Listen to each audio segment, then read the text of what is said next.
Sebentar Ustadz, lagi mau share screen. Izin share screen. Ya, silakan dimulai dan silakan di share screen ya. Sudah saya buka share screen.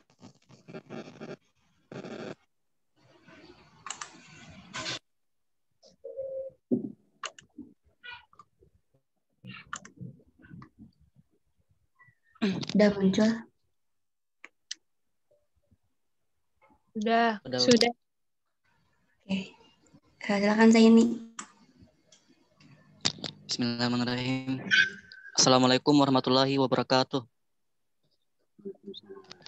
Waalaikumsalam warahmatullahi wabarakatuh. Alhamdulillah, assalatu wassalamu ala rasulillah, Allahumma shalli ala sayyidina Muhammad wa ala alihi wasallam ajma'in.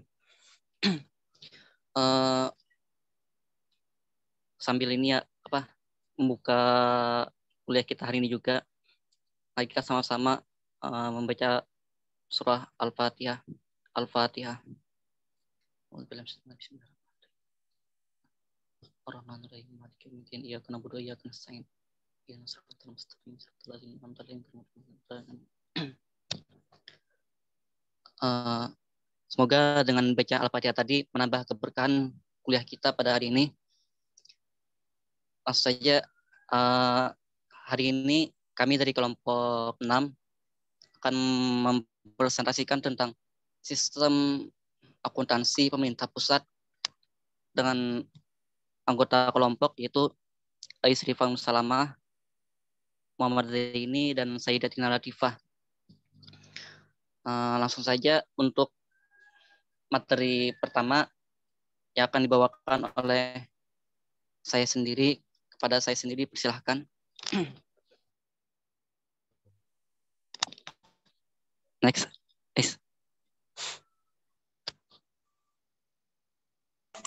Udah. Next slide. Sebagai permulaan kita perlu tahu apa pengertian dari sistem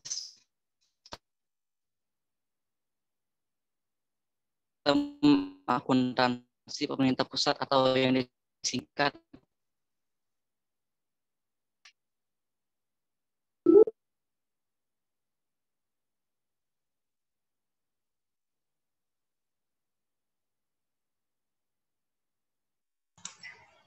Sepertinya sinyal ini ada gangguan jaringannya.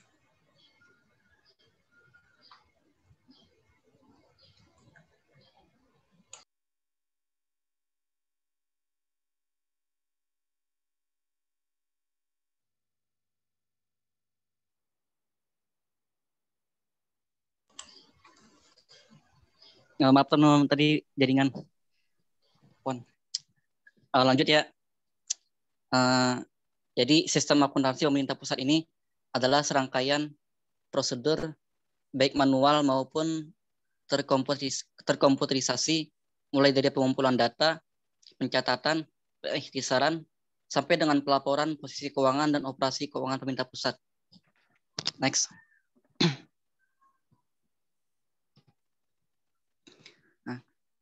Dan sebagai pengantar, laporan keuangan pemerintah digunakan sebagai akuntabilitas publik, yaitu berupa pemberian informasi dan pengungkapan atas aktivitas dan kinerja finansial pemerintah kepada pihak-pihak yang berkepentingan. Guna mewujudkan laporan keuangan yang memenuhi kebutuhan pemakai, maka diperlukan sistem akuntansi yang baik, yaitu sistem akuntansi pemerintah pusat ini. Next.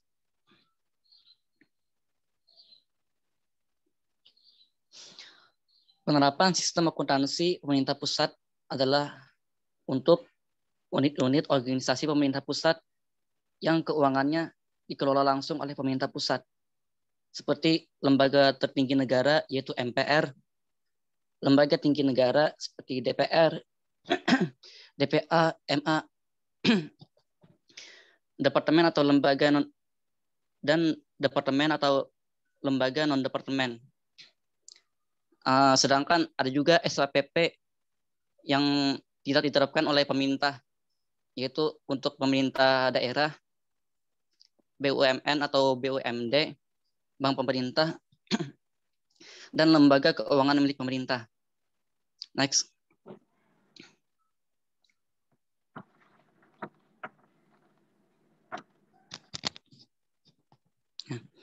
Dan membicarakan dasar hukum dari SAPP, ini ada 4. Yang pertama, Keputusan Presiden RI nomor 17 tahun 2000, khususnya bab 6 tentang pertanggungjawaban pelaksanaan anggaran. Kemudian dasar hukum yang kedua, yaitu Keputusan Menteri Keuangan nomor 476/KMK.01/1991 tanggal 24 Mei 1991 tentang sistem akuntansi pemerintah. Dasar hukum yang ketiga, Keputusan Menteri Keuangan RI nomor 11/KMK.01/1992 tentang organisasi dan tata kerja Badan Akuntansi Keuangan Negara atau disingkat BAKUN. Dan dasar hukum yang keempat, yaitu Surat Menteri Keuangan Republik Indonesia nomor S984/KMK.018/1992 perihal pengesahan daftar perkiraan sistem akuntansi pemerintah. Next.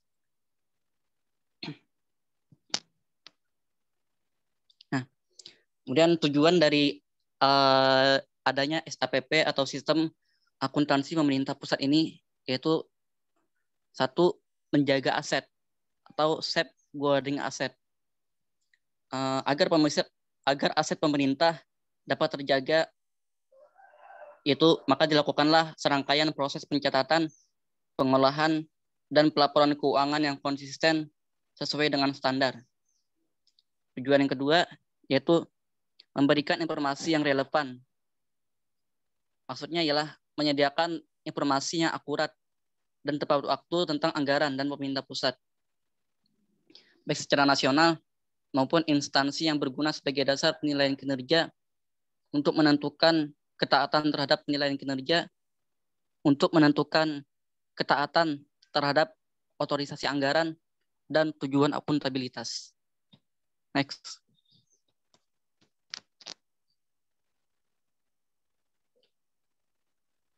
Dan tujuan yang ketiga yaitu memberikan informasi yang dapat dipercaya atau reliability tentang posisi keuangan suatu instansi dan pemerintah pusat secara keseluruhan. Dan tujuan yang keempat, menyediakan informasi keuangan yang berguna untuk perencanaan dan pengendalian kegiatan dan keuangan pemerintah secara efisien. Feedback and predictability. Yang kita masuk ke karakteristik dari sistem akuntansi pemerintah pusat. Karakteristik yang pertama itu dalam basis akuntansi. Basis akuntansi SAPP ini menggunakan basis kas mana untuk laporan realisasi. Dan karakteristik kedua itu anggaran atau laporan LRA, laporan realisasi anggaran, dan basis akrual untuk neraca. Dan tujuan yang ketiga, sistem pembukuan berpasangan. Sistem pembukuan berpasangan atau double entry system didasarkan atas persamaan dasar akuntansi. Karakteristik yang keempat, sistem yang terpadu dan terkomputerisasi. SAPP terdiri atas subsistem-subsistem yang selain berhubungan dan merupakan satu kesatuan yang tidak terpisahkan, serta proses pembukuan dan pelaporannya sudah dikomputerisasi. Dan karakteristik yang kelima, desentralisasi pelaksanaan akuntansi. Dalam pelaksanaannya, kegiatan akuntansi dan pelaporan dilakukan secara berjenjang oleh unit-unit akuntansi, baik di pusat maupun daerah. Dan karakteristik yang keenam, bagian perkiraan standar. SAPP menggunakan perkiraan standar yang ditetapkan oleh Menteri Keuangan yang berlaku untuk tujuan penganggaran maupun akuntansi. Next.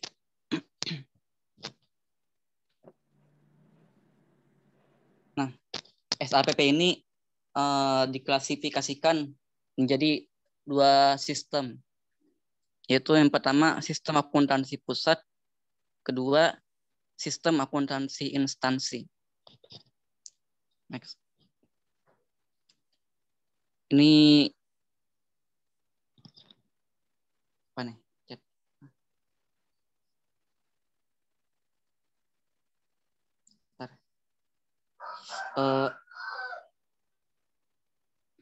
Ini gambar sistem akuntansi instansi.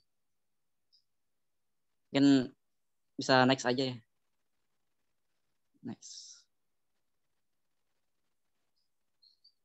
Nah, SIAP atau sistem akuntansi pusat merupakan serangkaian prosedur manual maupun terkomputerisasi, mulai dari pengumpulan data, pencatatan, pengiktisaran, sampai pelaporan posisi dan operasi keuangan pada Kementerian Keuangan selaku Bendahara Umum Negara. SIAP atau sistem akuntansi pusat memproses data transaksi dari KUN atau kas umum negara, kas umum negara dan akuntansi umum. Nah, SIAP ini terdiri atas dua bagian, dua sub, yaitu Sakun dan SAW. Sakun ini yaitu subsistem SIAP yang menghasilkan laporan arus kas dan neraca KUN. Dan SAU yaitu subsistem SIAP yang akan menghasilkan LRA atau laporan realisasi anggaran pemerintah pusat dan neraca. Next. Dalam pelaksanaannya, SIAP ini dilakukan oleh Kantor Pelayanan Perbendaharian Negara atau disingkat KPPN yang memproses data transaksi penerimaan dan pengeluaran. Kemudian KPPN khusus untuk memproses data transaksi pengeluaran yang berasal dari bantuan luar negeri atau disingkat PLN. Kemudian Direktorat Pengelolaan Kas Negara atau DPKN yang tugasnya itu memproses data transaksi penerimaan dan pengeluaran BUN melalui kantor pusat. Dan DIA yang melakukan proses data APBN serta melakukan verifikasi data akuntansi untuk data transaksi penerimaan dan pengeluaran BUN melalui kantor pusat. Next.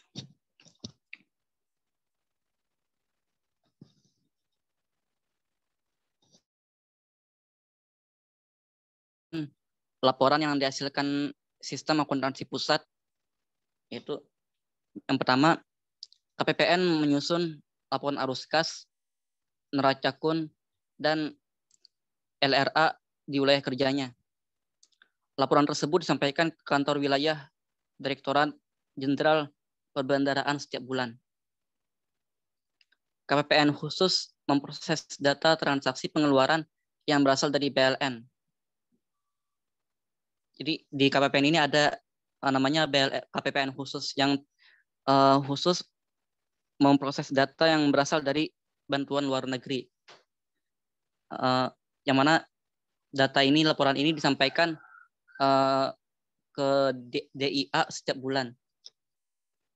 Dan yang kedua, kantor wilayah Direktorat Jenderal Perbendaharaan menyusun laporan keuangan berupa laporan arus kas, neraca KUN kas umum negara, dan LRA SAW laporan realisasi anggaran sistem akuntansi umum di tingkat wilayah yang merupakan hasil penggabungan laporan keuangan seluruh KPPN di wilayah kerjanya. Laporan keuangan tersebut disampaikan oleh ke Direktorat Jenderal Pembendaraan, dalam hal ini DIA, setiap bulan. Dan ketiga, Direktorat Jenderal Pembendaraan menyusun laporan keuangan berupa laporan arus kas, neraca kun, dan laporan realisasi anggaran yang merupakan hasil penggabungan laporan keuangan seluruh unit Dirjen Pembendaraan baik tingkat pusat maupun daerah. Kemudian tentang jurnal untuk sistem akuntansi kas umum negara, itu mungkin dapat Anda sampaikan. Saya kembalikan ke moderator. Oke, terima kasih kepada saya sendiri yang telah menyampaikan tadi tentang pengantar dari sistem akuntansi pemerintah pusat. Kemudian untuk jurnal sistem akuntansi kas umum negara, saya persilakan kepada saudari Tais Rifa Nursalamah. Padanya waktu dan layar kami persilahkan. Terima kasih moderator untuk kesempatannya. Baik teman-teman, kita lanjut ke bagian jurnal-jurnal ya. Kali ini kita akan belajar tentang jurnal untuk sistem akuntansi kas umum negara. Yang pertama, kita akan belajar tentang akuntansi APBN atau estimasi pendapatan dan belanja. Jurnal ini dilakukan untuk membukukan estimasi pendapatan, belanja, dan pembiayaan yang tercantum dalam APBN. Jurnal ini hanya terdapat di Sakun atau Sistem Akuntansi Keuangan Umum kas umum negara. Tidak ada jurnal estimasi di subsistem akuntansi yang lain. Jadi akuntansi APBN ini yang menghasilkan laporan arus kas dan neraca kas umum negara.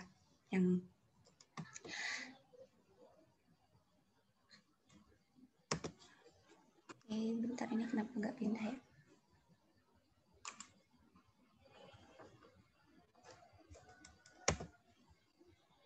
Nah, jurnal yang pertama kita akan mencatat estimasi penerimaan. Jika kita mencatat estimasi penerimaan, jurnalnya yaitu estimasi penerimaan perpajakan atau PNBP atau hibah pada surplus atau defisit. Ini tergantung bagaimana si APBN ini tuh mengalami surplus ataupun defisit. Yang kedua, jurnal untuk mencatat apropriasi belanja ataupun anggaran belanja, yaitu surplus atau defisit pada apropriasi belanja. Yang ketiga, jurnal untuk mencatat eliminasi penerimaan pembiayaan. Jurnalnya yaitu estimasi penerimaan pembiayaan pada pembiayaan neto. Selanjutnya ada jurnal untuk mencatat estimasi pengeluaran pembiayaan. Di sini jurnal yang terkait yaitu pembiayaan neto pada apropriasi pengeluaran pembiayaan. Nah, yang kedua ada akuntansi DIPA. Akuntansi DIPA ini atau bisa dipanjangkan menjadi daftar isian akuntansi anggaran, dilaksanakan untuk membukukan estimasi pendapatan yang dialokasikan, bagian atau allotment belanja, estimasi penerimaan pembiayaan yang dialokasikan, dan bagian pengeluaran pembiayaan. Jurnal untuk DIPA tidak dilakukan dalam Sakun. Jurnal ini hanya untuk SAI dan SAU. Jadi untuk akuntansi DIPA atau daftar isian akuntansi anggaran ini tidak dilakukan ataupun tidak dicatat dalam sistem akuntansi kas umum negara, melainkan ini tuh dicatatnya dalam sistem akuntansi instansi dan sistem akuntansi umum. Sehingga di sini untuk sistem akuntansi kas umum negara tidak ada jurnal untuk akuntansi DIPA. Yang ketiga ada akuntansi realisasi anggaran. Akuntansi realisasi anggaran dilakukan untuk membukukan pelaksanaan anggaran tahun berjalan. Akuntansi ini dilakukan oleh semua subsistem sistem akuntansi pemerintah pusat, baik di Sakun, di kas umum negara, atau di akuntansi umum maupun di akuntansi instansi. Yang pertama, jurnal untuk UYHD adalah pengeluaran transito. Transito ini merupakan uang persediaan. Pengeluaran transito pada kas di kas umum negara. Yang kedua, jurnal untuk pengembalian atau penyetoran uang persediaan.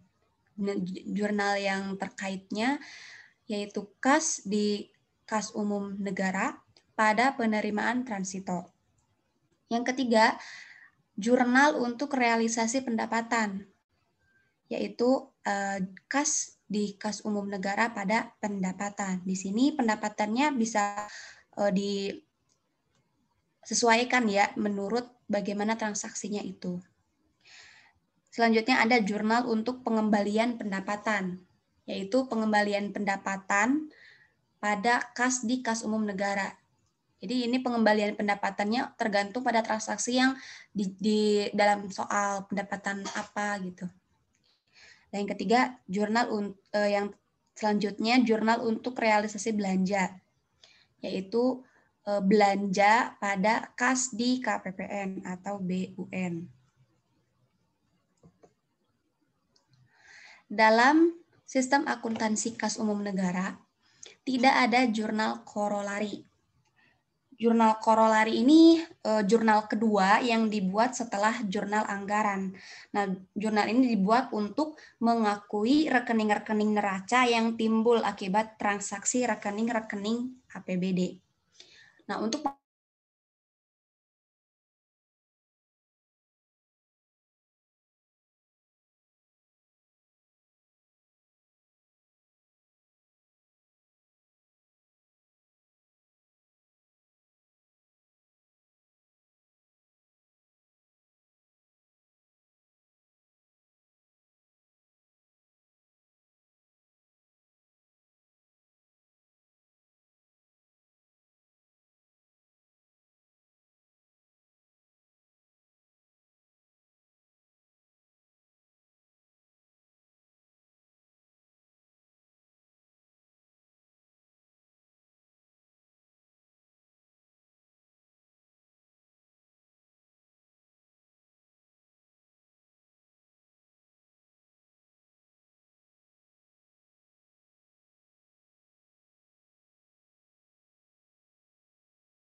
Gak ada suaranya ya.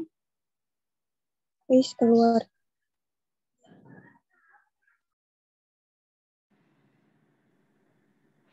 Halo. Apa live group ya?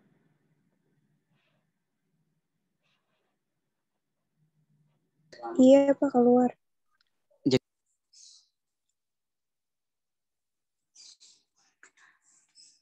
Unit akuntansi keuangan yang telah dijelaskan di bagian sebelumnya adalah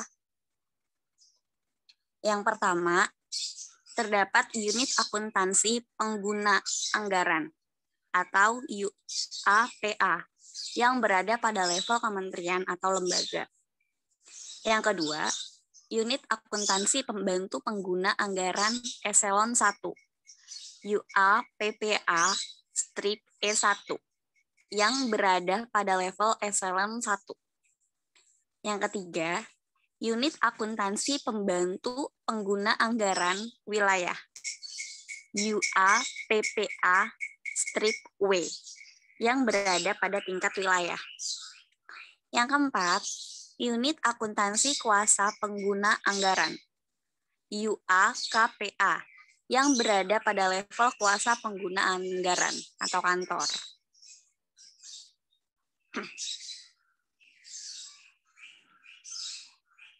Tabel 3, proses pelaksanaan di masing-masing unit akuntansi. Nah, di situ ada nomor, ada unit akuntansi, ada dokumen sumber, ada proses, dan dokumen hasil. Untuk unit yang pertama, unit akuntansi kuasa pengguna anggaran, UAKPA, yang mana dokumen sumbernya yaitu dokumen penerimaan dan pengeluaran, serta dokumen lain yang dibutuhkan dalam pembuatan laporan keuangan. Prosesnya, melakukan proses akuntansi terhadap dokumen tersebut untuk menghasilkan laporan keuangan, melakukan rekonsiliasi dengan KPPN setiap bulannya. yang menghasilkan LRA, neraca, dan catatan atas laporan keuangan pada tingkat kuasa pengguna anggaran, yaitu kantor. Dan yang melakukan rekonsiliasi dengan KPPN setiap bulan menghasilkan berita acara rekonsiliasi. Untuk yang kedua, unit akuntansi pembantu pengguna anggaran wilayah. UAPPA-W. Dokumen sumbernya laporan keuangan yang dihasilkan UAKPA. Prosesnya melakukan proses penggabungan seluruh laporan keuangan yang dihasilkan oleh UAKPA yang berada di bawahnya, menghasilkan LRA, neraca, dan catatan atas laporan keuangan pada tingkat wilayah. Yang kedua, melakukan rekonsiliasi dengan Kanwil Dirjen Pembendaharaan setiap triwulan, yang menghasilkan berita acara rekonsiliasi. Unit selanjutnya yaitu, atau yang ketiga, unit akuntansi pembantu pengguna anggaran eselon 1, UAPPA-E1. Sumbernya itu laporan keuangan yang dihasilkan oleh UAPPA-W. Prosesnya melakukan penggabungan seluruh laporan keuangan yang dihasilkan oleh UAPPA-W yang berada di bawahnya, menghasilkan LRA, neraca, dan catatan atas laporan keuangan pada tingkat eselon 1. Yang kedua, melakukan rekonsiliasi dengan Dirjen Pembendaharahan dalam hal ini dia setiap semester, yang menghasilkan berita acara rekonsiliasi. Unit yang keempat, atau unit akuntansi pengguna anggaran, UAPA. Dokumen sumbernya melalui laporan keuangan yang dihasilkan oleh UAPPA-E1. Prosesnya, melakukan penggabungan seluruh laporan keuangan yang dihasilkan oleh UAPPA-W yang berada di bawahnya, menghasilkan LRA, neraca, dan catatan atas laporan keuangan pada tingkat kementerian atau lembaga. Selanjutnya, melakukan rekonsiliasi dengan Dirjen Pembendaharaan dalam hal ini dia setiap semester, yang menghasilkan berita acara rekonsiliasi. Oke. Terima kasih. Saya kembalikan kepada moderator. Terima kasih kepada saudari saya, Latifah. Semoga teman-teman bisa paham ya dalam materi kita hari ini. Mungkin ada sesi tanya jawab. Gimana Ustadz? Ada sesi tanya jawab nggak? Pak Ustadz. Ya, silakan kalau ada yang mau bertanya. Saya mau nanya.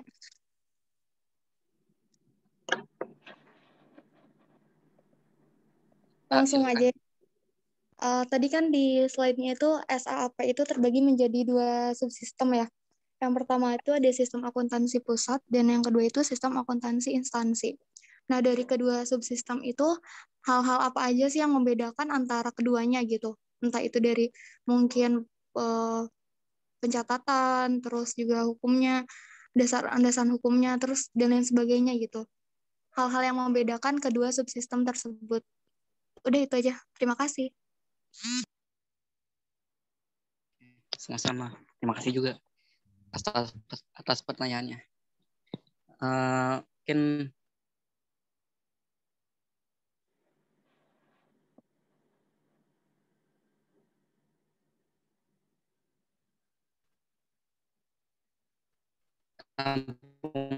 dulu ya. Itu bagian aneh itu. Pertanyaan lagi dari teman-teman yang lain.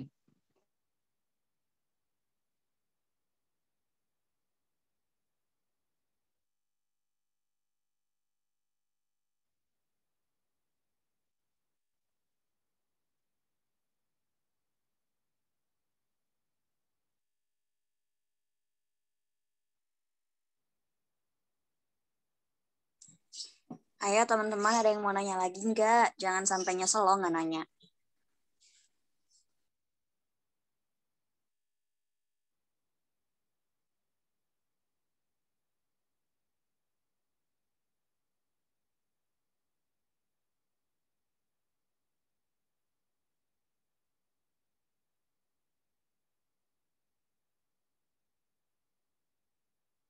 Jawab dulu aja atau tambah satu ya, ruang lingkup pemerintah pusat itu ruang lingkupnya sampai mana gitu ya. Mungkin ada banyak yang belum tahu gitu ya, yang dimaksud pemerintah pusat itu lembaga-lembaga apa saja. Itu coba sekalian dijelaskan. Dijawab dulu aja kalau belum ada yang bertanya lagi.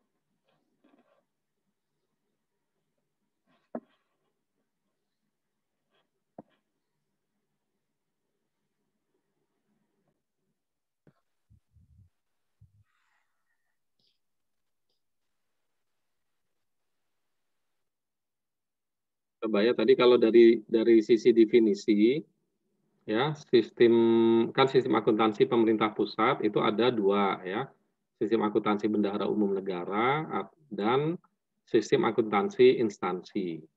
Ya, kalau coba dicek lagi di slide-nya, kalau sistem akuntansi bendahara umum negara, ini kan sistem akuntansi dilaksanakan oleh Menteri Keuangan ya, atau Kementerian Keuangan selaku bendahara umum negara ya, dan pengguna anggaran bagian anggaran pembiayaan dan perhitungan ya. Jadi sistem akuntansi bendahara umum negara ini ya meliputi sistem akuntansi pusat, sistem akuntansi utang dan utang pemerintah dan hibah, investasi dan seterusnya ya, pinjaman, transfer daerah dan seterusnya gitu ya. Jadi itu kalau per definisi sistem akuntansi bendahara umum negara ini lebih kepada pembukuan gitu ya, atau penerimaan dan pengeluaran uang dalam perannya sebagai bendahara gitu ya. Jadi dalam perannya sebagai bendahara pemerintah, nah disitulah dibuat sistem akuntansi bendahara umum negara gitu ya. Jadi mungkin lebih kepada ini ya, mungkin pengeluaran dan pemasukan ya, khususnya sih pengeluaran ya. Nah, makanya di sini ada sistem akuntansi yang berkaitan dengan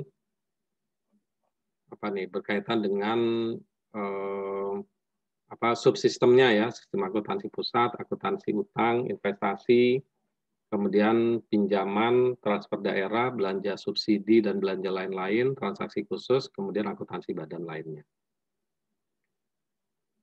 Gitu ya. Jadi pengolahan datanya itu dilakukan oleh Menteri Keuangan atau Kementerian Keuangan selaku bendahara umum negara. Ya, nah nanti pelaksananya itu dilakukan melalui direktorat yang ada di Kementerian Keuangan gitu ya. Ada perbendaharaan Direktorat Jenderal Pembendaharaan Negara gitu ya. Nah, dilakukan oleh Direktorat Jenderal Pembendaharaan Negara. Nah, itu dilakukan administrasi, dia menjalankan fungsi sebagai bendahara umum negara ya. Ya, secara simpel kalau kita membayangkan bendahara umum itu intinya kan otorisasi di dalam pengeluaran ya, penerimaan atau pengeluaran ya, cash keluar uang keluar masuk gitu ya. Nah, ini di sini dilakukan pembukuannya. Nah, kemudian di subsistem yang kedua itu adalah sistem akuntansi instansi ya, kita baca aja ya definisinya. Sistem akuntansi instansi dilaksanakan oleh kementerian negara atau lembaga gitu ya. Jadi dilaksanakan oleh kementerian ya, menteri-menteri dan lembaga ya, lembaga yang bukan kementerian ya, tapi lembaga pemerintah atau lembaga negara yang bukan termasuk kementerian ya. Nah, kementerian atau lembaga melakukan pemrosesan data untuk menghasilkan laporan keuangan gitu ya. Nah, itu sehingga nanti di sini di dalam akuntansi instansi ini ya lebih kepada pemrosesan data untuk menghasilkan laporan keuangan ya, karena nanti laporan keuangan itu diterbitkan ya atas nama instansi yang bersangkutan ya, jadi misalnya kementerian atau lembaga lainnya. Nah, kemudian di dalam pelaksanaan sistem akuntansi instansi ini kementerian atau lembaga nanti akan membentuk unit keuangan atau unit akuntansi barang ya. Nah, ini atau ya ini jadi ada pelaksananya gitu. Nah, jadi lebih nanti kepada pemrosesan di dalam menghasilkan laporan keuangan. Begitu ya. Jadi nanti masing-masing kan nanti penerbit laporan keuangannya siapa nih nanti yang menerbitkan laporan keuangan? Ya, laporan keuangan itu dibuat per apa gitu, laporan keuangan.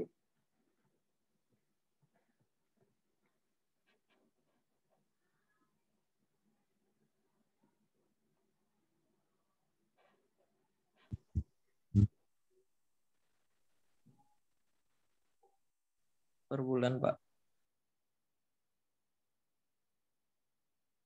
Maksudnya siapa instansi atau ini tadi udah jelas lah ya. Jadi nanti setiap instansi itu membuat laporan keuangan gitu ya. Baru nanti itu dikompil sebagai laporan keuangan pemerintah pusat ya. Laporan keuangan pemerintah pusat.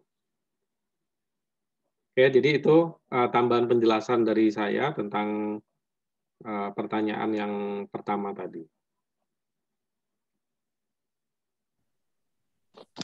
Syukur atas tambahannya. Mungkin semoga bisa ini ya menjawab pertanyaan dari teman-teman kita tadi. Mungkin kalau tadi ada pertanyaan? Kira-kira ini ada pertanyaan? Ya, ya, karena ini kan kita nanti kaitannya dengan struktur negara ya, struktur pemerintah ya, struktur pemerintah atau struktur negara. Jadi ini sebenarnya ruang lingkup dari sistem akuntansi pemerintah ini apa saja gitu ya? Atau mungkin ada nggak menampilkan strukturnya pemerintah pusat nggak nih, sehingga nanti bisa terbayangkan ruang lingkup dari sistem akuntansi pemerintah pusat ini.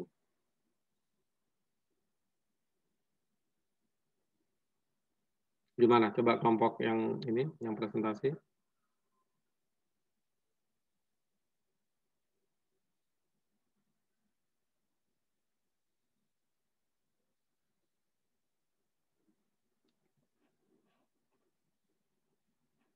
Apa yang masuk dalam ruang lingkup dari sistem akuntansi pemerintah pusat?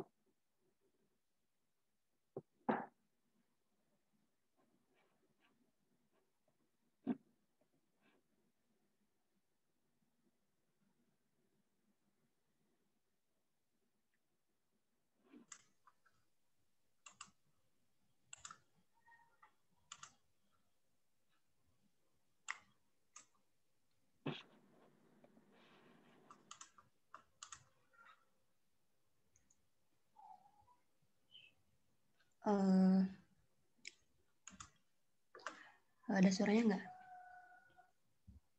Ya, ada. Ada. Ruang lingkup dari sistem akuntansi pemerintah pusat ini adalah pemerintah pusat. Dalam hal ini, lembaga tinggi negara dan lembaga eksekutif, serta Pemda yang mendapatkan dana dari APBN terkait dana dekonsentrasi dan tugas pembantuan, sehingga tidak dapat diterapkan untuk lingkungan Pemda atau lembaga keuangan negara. Ini yang bisa disimpulkan dari situ sih, untuk ruang lingkup sistem akuntansi pemerintah pusat. Jadi apa aja tuh pemerintah pusat itu apa aja gitu ya, bisa disebutkan nggak contohnya gitu?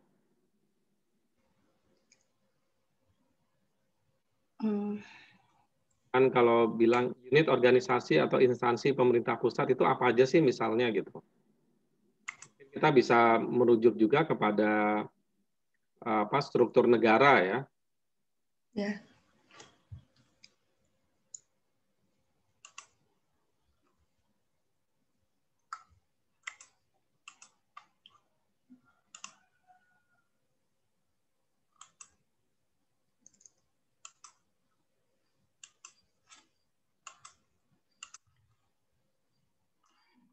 Bisa mau share screen? Ya, silakan share screen.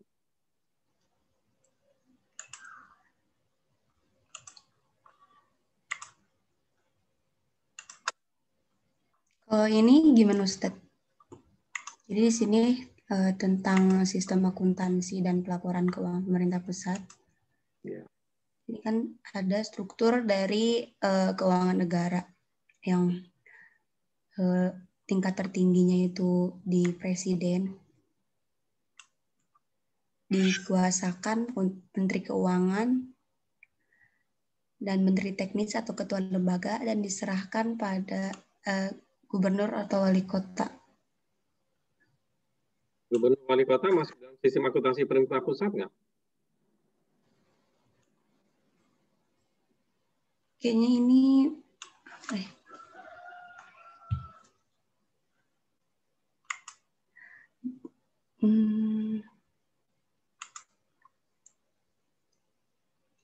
Ya, kalau bicara keuangan negara, ya memang semua ya, baik di APBN, pusat ataupun daerah. Nah, ya, kita kan topiknya sedang sistem akuntansi, ya, sistem akuntansi untuk pemerintah pusat. Nah ini yang gubernur ini tadi. Pemerintah daerah. Kalau gubernur, wali kota kan pemerintah daerah. Termasuk nggak di Iya.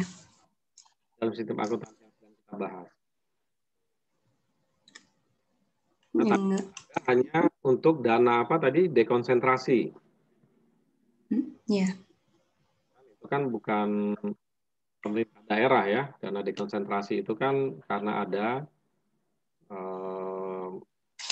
pelaksanaan ya,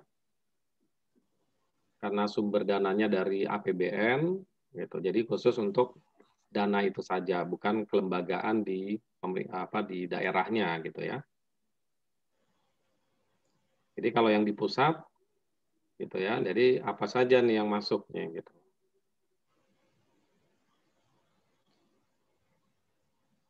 Ini apa ini? Ini pengelola keuangan negara. Presiden selaku pemegang keuangan PKN. Menteri pengguna anggaran, Menteri Keuangan pengguna anggaran. Ini mungkin tadi itu dari ini.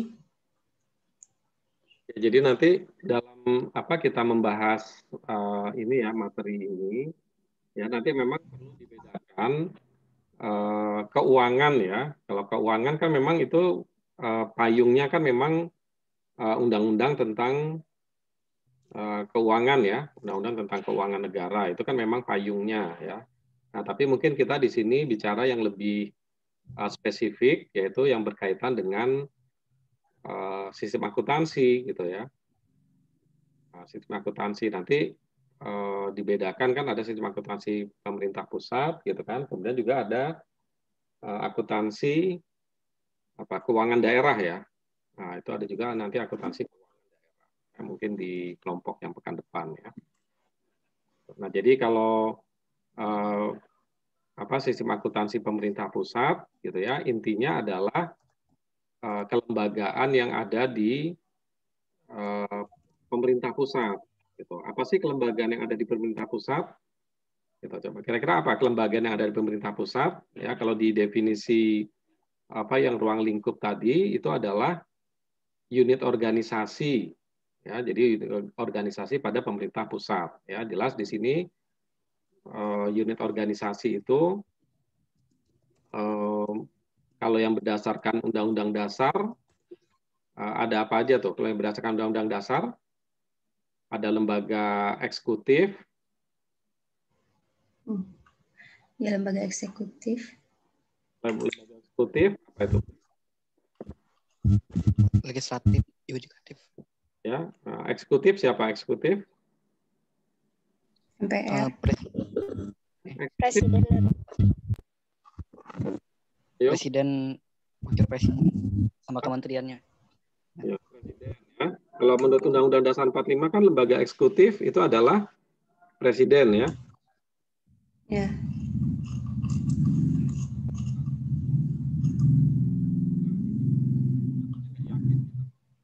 Siapa lembaga eksekutif?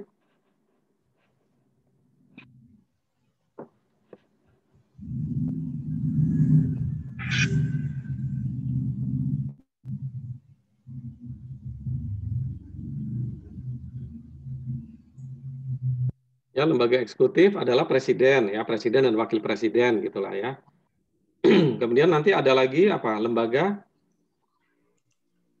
Legislatif. legislatif. Itu apa aja legislatif?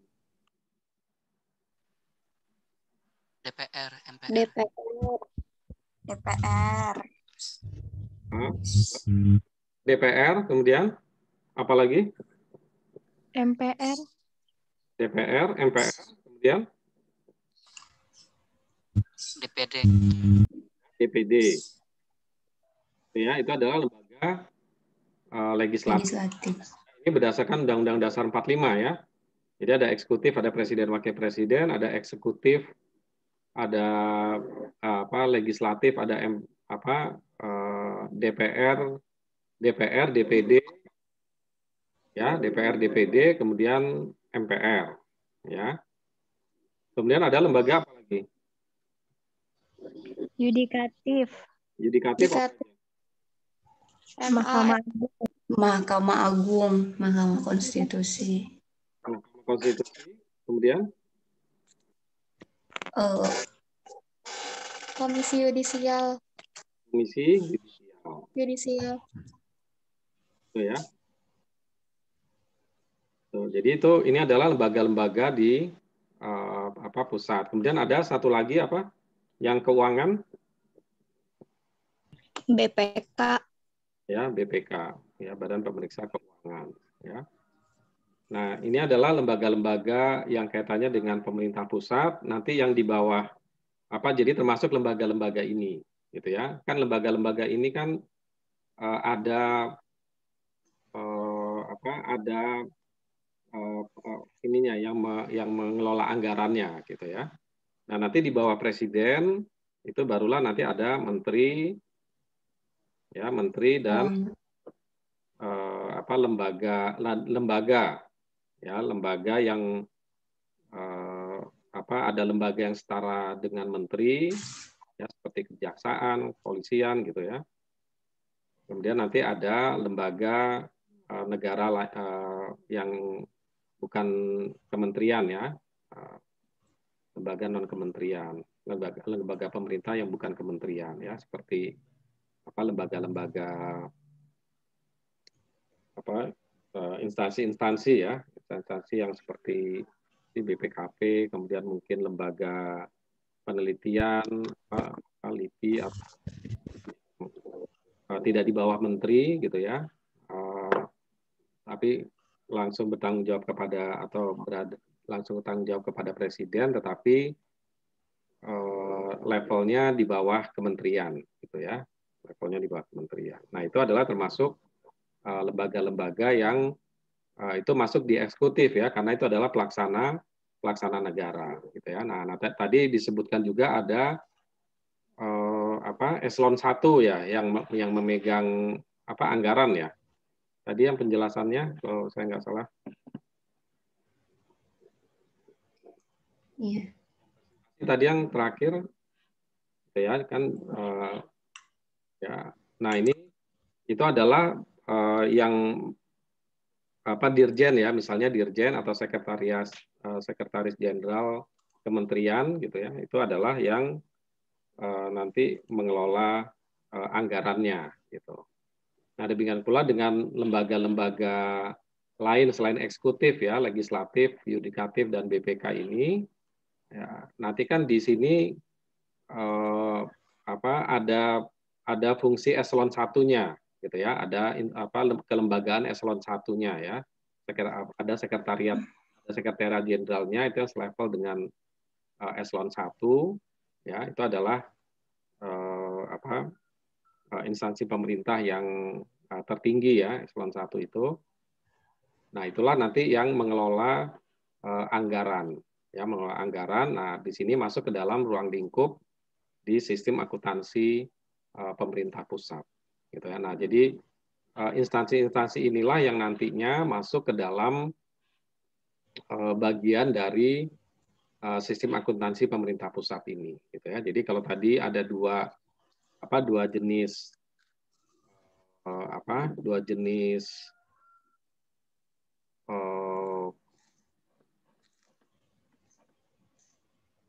sistem akuntansi pemerintah pusat ya, atau terdiri dari ada dua jenis, sistem akuntansi bendahara umum negara dan akuntansi instansi, gitu ya. Nah, maka bendahara umum negara ini tadi dijalankan oleh Kementerian Keuangan melalui Dirjen Bendahara Negara ya, Dirjen Direktorat Jenderal Perbendaharaan Negara ya, atau DJBN gitu ya. Kemudian, nah ini adalah yang peran Menteri sebagai bendahara umum negara. Nah, kemudian yang instansi-instansi, nah itu adalah yang kita sebutkan tadi, gitu ya. Instansi-instansi yang ada di lembaga-lembaga negara setingkat eselon 1, pelaksananya setingkat eselon 1, tapi termasuk lembaga-lembaga yang tadi, ya ada legislatif, ada eksekutif, ada yudikatif dan BPK, kemudian kementerian, kemudian selevel lembaga negara selevel kementerian, dan lembaga pemerintah yang bukan kementerian. Nah, itu adalah yang menjadi ruang lingkup dari sistem akuntansi pemerintah.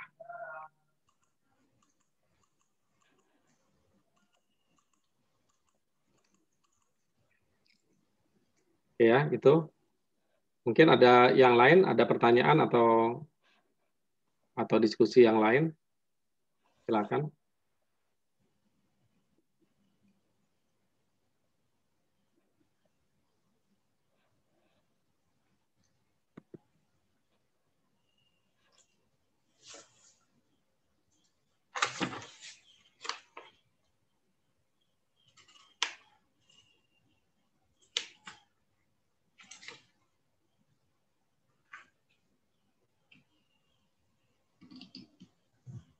Ada mungkin yang lain mau bertanya atau mau diskusi?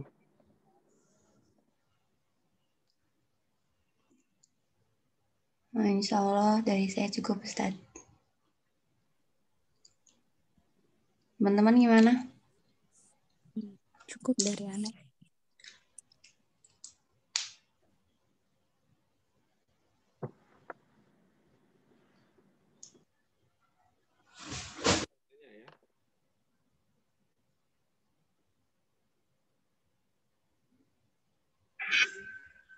Jadi kalau sistem akuntansi pemerintah pusat ini pakai basis akuntansinya apa nih jadinya? Cash basis atau basis? Cash basis cash. Basis cash. Ya, sama laporan realisasi anggaran. Laporannya. Tadi saya melihat ada yang di penjelasan siapa tadi yang presentasi, ya itu ada estimasi pendapatan ya.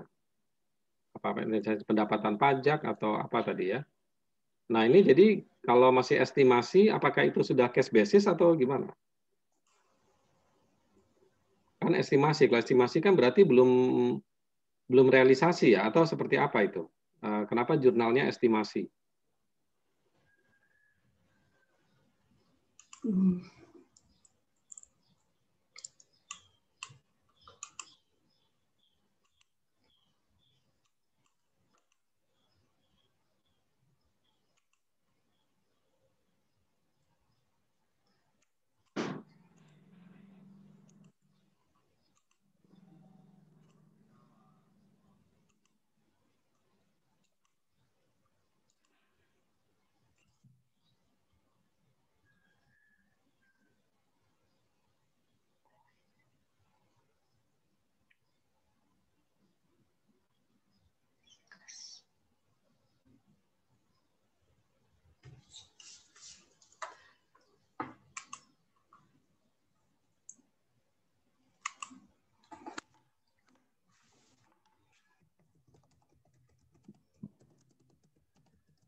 Di sini pada dasarnya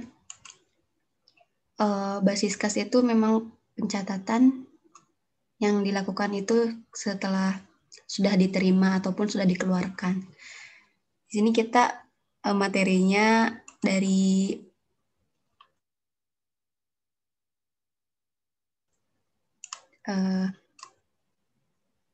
buku Akuntansi Pemerintah karya Nurmalia Hazanah Ahmad Fauzi. Di sini kita ngikutin aja sih Ustadz. Di sini kan contohnya tertera estimasi penerimaan dan estimasi pengeluaran gitu.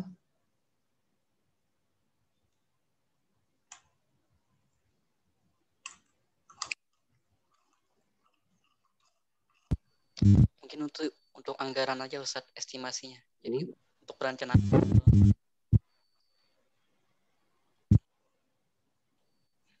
estimasi dalam menyusun anggaran mungkin. Anggaran atau ini kan bukan anggaran ya? Ini kan sudah jurnal bukuan ya kan, ini kan udah akuntansinya. Kalau sistem akuntansi yang basisnya digunakan apa basisnya? Coba di sini ada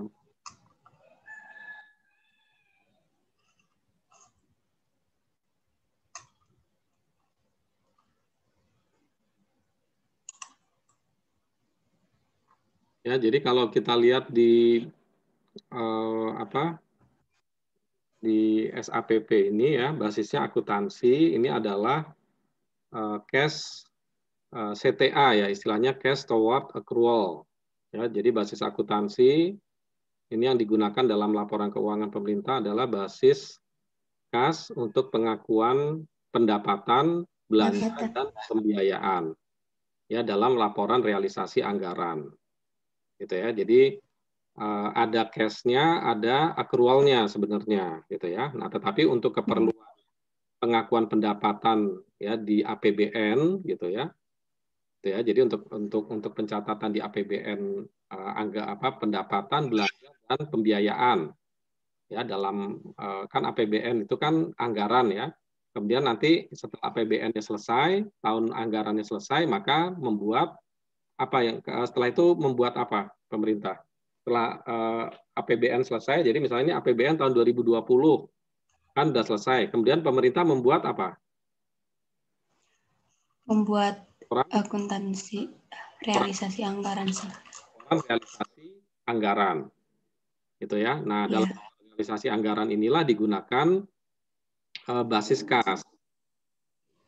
Gitu. Jadi memang yang real tadi ya, karena basis kas berarti itu adalah yang real diterima atau dikeluarkan. Jadi pengakuan pendapatan, belanja, dan pembiayaan.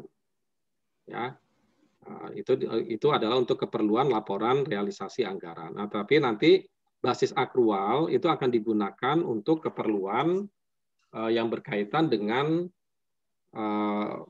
pengakuan aset dan gitu ya, atau untuk menyusun neraca, gitulah ya. Jadi ketika akan menyusun neraca, baru nanti kan di neraca itu ada pengakuan aset ya, bisa jadi asetnya sedang dikerjakan atau sudah dibeli tapi ada proses-proses yang seperti kita pahami di dalam sistem dalam basis accrual ya, ada kewajiban segala macam ya, kemudian ekuitas ya di dalam intinya ketika menyusun neraca baru itu menggunakan basis accrual. Nah, jadi jurnal yang tadi dilakukan itu gitu ya, itu lebih untuk keperluan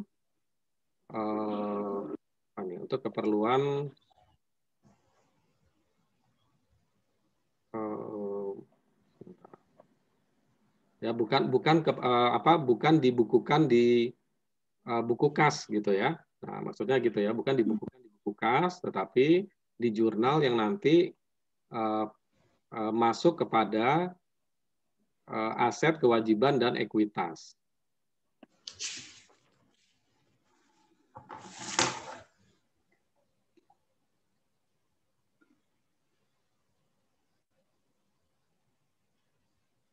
Itu ya. Jadi nanti itu perbedaannya ya, kenapa nanti itu ada jurnal estimasi tadi. Jadi kalau di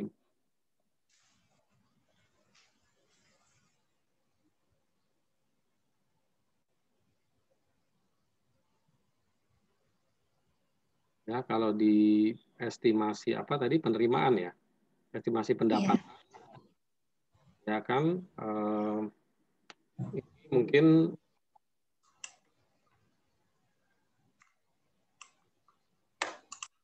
tidak dilakukan di sistem akuntansi umum ya, sistem akuntansi umum yang berkaitan dengan apa ini, dengan kas masuk dan kas keluar ya.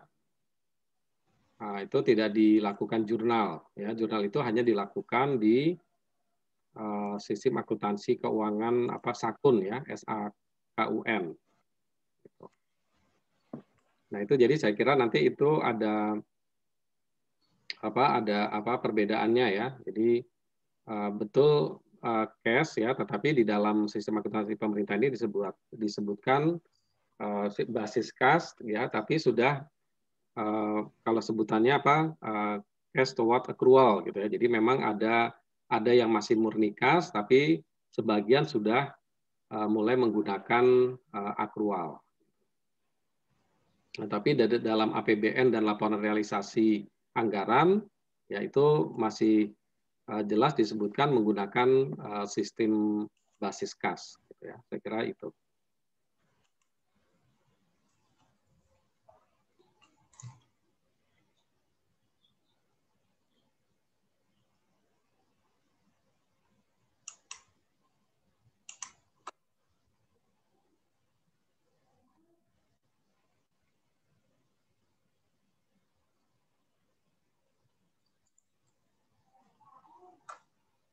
Ya, mungkin ada lagi yang lain?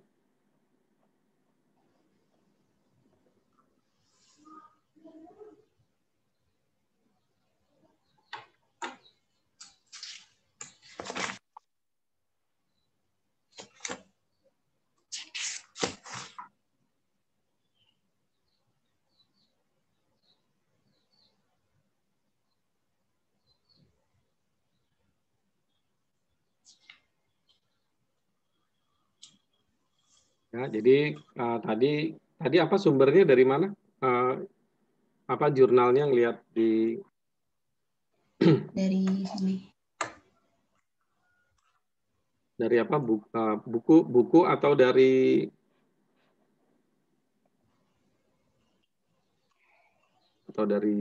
apa bahan lain? Buku ini sepertinya. Dari PDF-nya sih. pastinya kan sebenarnya dari itu ya. Tadi negara, terus apa lagi tuh? Undang-Undang Keuangan Negara tahun 2003, kemudian Undang-Undang perbendaharaan gitu ya, perbendaharaan negara ya, tahun 2004 gitu ya. Kemudian ya seterusnya ya. Nah, saya kira itu menjadi sama ya, itu menjadi dasar dari sistem akuntansi pemerintah ya. Kemudian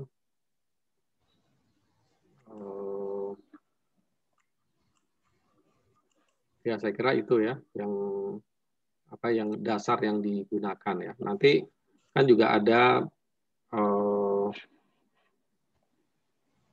seperti akuntansi ya, seperti akuntansi umum ya, ada standar akuntansi gitu ya. Ada standar akuntansi keuangan ya. Kalau di umum kan kita mengenal ada standar akuntansi keuangan ya, diterbitkan oleh IAI ya. Nanti dalam akuntansi pemerintah juga ada pernyataan standar akuntansi pemerintah gitu ya. Itu sebagai pedoman ya untuk melakukan pembukuan ya atau pencatatan ya, pengakuan gitu ya, penyajian dan sebagainya. Oke ya, jadi saya kira itu yang berkaitan dengan sistem akuntansi pemerintah gitu ya. Nah, ini sudah ya peraturannya ya. Ya, ini saya kira yang menjadi dasar.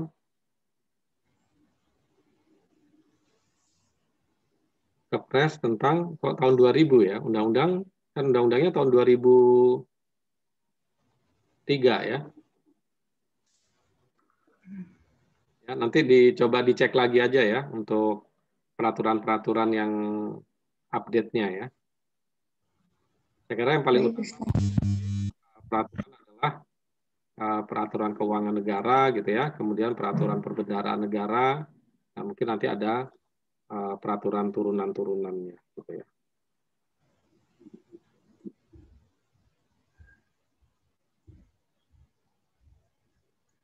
Nanti coba diupdate lagi ya untuk ini yang kelompok yang presentasi tentang dasar hukumnya. Nanti kalau sudah diupdate nanti dikirim ulang ya, dikirim ulang ke email saya. Kemudian nanti saya akan share juga ke Google Classroom.